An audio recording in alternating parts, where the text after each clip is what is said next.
मेरो राधा रमन गिरधारी, गिरधारी श्याम बनवारी। गोविंद मेरो है, गोपाल मेरो है, श्री बांके बिहारी नंदलाल मेरो है। हरे कृष्ण, राधे राधे। स्वागत है आपका एक बार फिर मेरे चैनल द रिलीजियस लाइफ में। कान्हा जी की कृपा आप पर और आपके परिवार पर हमेशा बनी रहे। दोस्तों, आज के वीडियो में आप सुनेंगे माघ मास के महात्म के 10वें अध्याय की कथा। 10वें अध्याय की कथा में यमदूत विकुंडल को गंगा तथा वैष्णव महिमा का वर्णन सुनाता है। तो कथा आरंभ करने से पहले आपसे अनुरोध है कि अगर अभी तक आपने चैनल को सब्सक्राइब नहीं किया है, पहली बार मेरे चैनल पर आए हैं, तो कृपया चैनल को सब्सक्राइब कर लें। आज की कथा अच्छी लगे तो लाइक अवश्य करें। साथ ही कमेंट में आप ओम नमो भगवते वासुदेवाय या फिर हरे कृष्ण लिखना बिल्कुल भी न भूलें। तो चलिए अब हम शुरू करते हैं माघ मास के महात्म के 10वें अध्याय की कथा। यमदूत बोला, हे वैश्यवर, बहुत से पाप करने वाला भी एक बार ही गंगा जी में स्नान कर शुद्ध हो जाता है, वह नरक में नहीं जाता। कोई भी व्रत, दान, तप, यज्ञ इत्यादि गंगा जल की एक बूंद के समान भी नहीं है। जो नीच मनुष्य गंगा जी को दूसरे तीर्थों के बराबर कहता है, वह रौरव नरक में जाता है।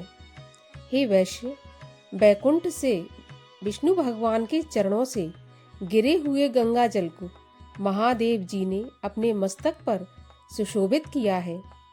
गंगा नाम लेने से 100 योजन की दूरी पर रहने वाले लोग भी नरक में नहीं जाते। गंगा के समान नरक में जाने से बचाने वाला अन्य कोई उपाय नहीं है। पापों को भस्म करने के लिए गंगा में स्नान अवश्य करना चाहिए।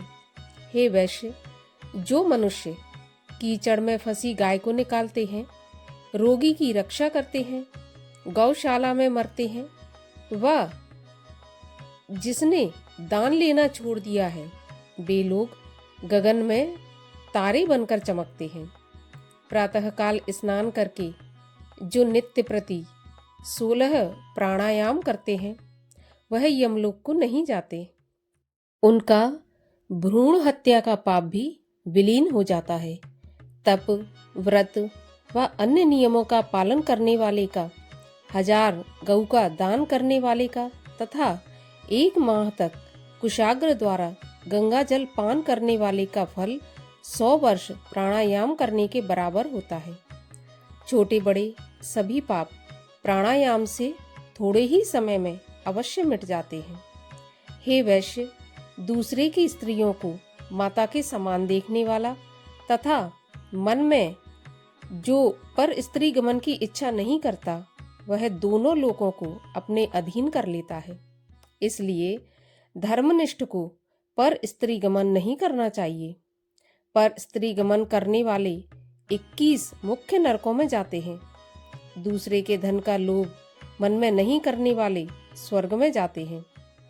किसी भी कारण से क्रोध उत्पन्न होने पर क्रोध पर विजय पाने वाला पुरुष स्वर्ग को जीतने वाला होता है। जो माता पिता की देवता के समान आराधना करता है, वह अंतःकाल प्राप्त होने पर यमलोक में नहीं जाता। जो गुरु की पूजा करते हैं, वे ब्रह्मलोक में जाकर पूजा के योग्य होते हैं। हे वैश्य, स्त्रियों को अपने शील की सदैव रक्षा करनी चाहिए। दुष्ट संगत में पड़कर शील भंग होने से वे यमलोक को जाती हैं। अपने शील की रक्षा करने से ही स्त्रियां निसंदेह स्वर्ग को प्राप्त करती हैं। जो वेद अभ्यास से शास्त्र पुराण और संहिता पढ़ते, सुनते व सुनाते हैं तथा स्मृति का व्याख्यान करते हैं, धर्म का उपदेश करते हैं तथा जो वेदांत शास्त्र में निपुण हैं, वे ही लोग पृथ्वी को धारण किए हुए हैं। जो शास्त्रीय ज्ञान से लोगों को उपदेश करके बंधन मुक्त करते हैं, वे पाप रहित होकर ब्रह्मलोक को जाते हैं, जहाँ पर देवता भी उनका पूजन करते हैं। यमदूत ने कहा, हे वैश्यपुत्र, अब एक अनोखा रहस्य सुनो, जो धर्मराज से समस्त और सब लोगों को अमरत्व लाभ कराने वाला है। मैं बिल्कुल सत्य कहता हूँ कि वैष्णव मनुष्य यमलोक के तथा यमदूत के कठिन दर्शन नहीं करते।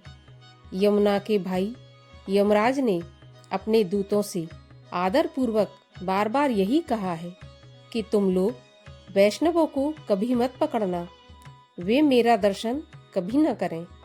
जो दुराचारी, दुशील तथा पापी लोग भूल कर भी एक बार यदि केशव भगवान को याद करते हैं, वे पापों से छूटकर विष्णु भगवान के बड़े पद को प्राप्त करते हैं। जो बुद्धिमान मनुष्य वैष्णवों के सेवक हैं तथा वैष्णव जिस घर में भोजन करते हैं, उनको भी तुम लोग छोड़ देना, क्योंकि उनके संसर्ग से वे भी पापों से निर्मुक्त हो जाते हैं।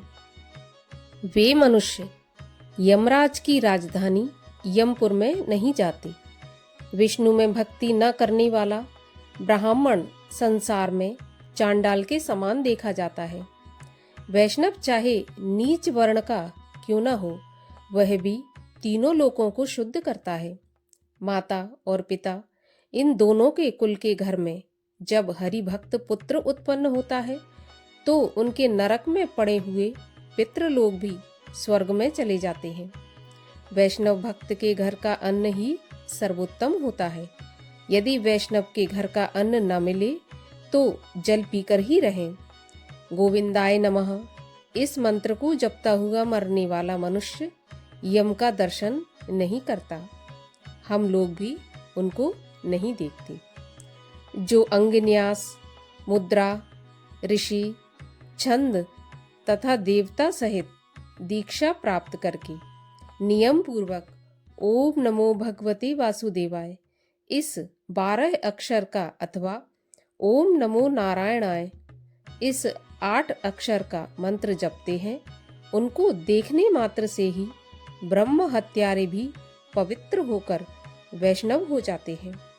वे शंख चक्र धारण करके वनमाला से शोभित होकर ब्रह्मा की आयु पर्यंत विष्णु लोक में निवास करते हैं।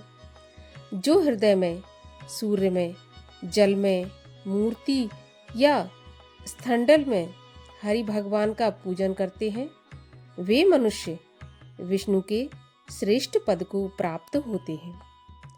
इसी के साथ माघ मास के महात्म का 10वां अध्याय यहीं पर समाप्त होता है। आपको कैसी लगी कथा मुझे ज़रूर बताइए, और अगर अच्छी लगी हो तो लाइक अवश्य कीजिए। आगे की कथा सुनने के लिए चैनल को सब्सक्राइब ज़रूर करिए, और अभी तक जो आपने कथाएं सुनी उसके लिए आपका बहुत बहुत आभार।